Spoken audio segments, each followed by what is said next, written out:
Egypt's former President Hosni Mubarak has denied charges of corruption and of killing protesters at the opening of his trial in Cairo today. The 83-year-old Mubarak, who was forced from office by mass demonstrations in February, arrived at the court by helicopter from the town of Sharm el-Sheikh, where he'd been hospitalised for the past 6 months. Mubarak's 2 sons, as well as his former interior minister, also face charges. An estimated 850 Egyptians were killed in the course of Egypt's revolution. From Cairo, Middle East correspondent Ann Barker reports. As thousands of Egyptians waited outside the court precinct watching proceedings inside on a large screen, there was palpable disbelief that Hosni Mubarak would even show up. Yelling, "We want revenge," and "He's a thief, he's a murderer," many still believe the former president would avoid justice altogether. He's a guilty. I know.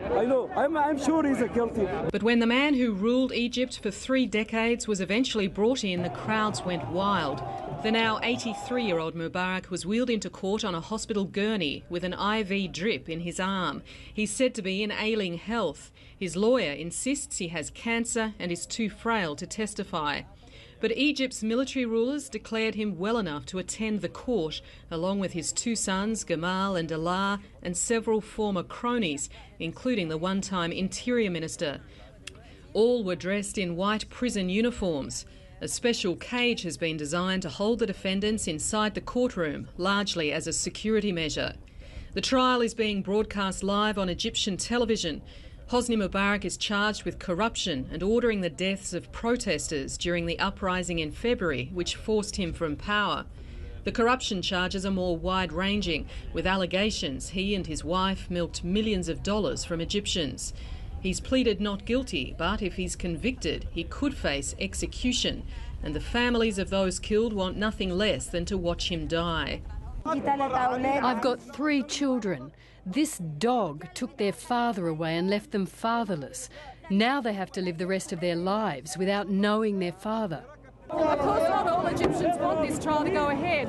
On the other side of the police here is a large group of pro-Mubarak supporters who've already clashed with the protesters inside and are periodically throwing rocks. Thousands of soldiers and riot police were drafted to break up several scuffles that broke out before and during the trial. It's unclear how long the hearings will go on and how many witnesses will be called to give evidence for or against the former president and the other defendants.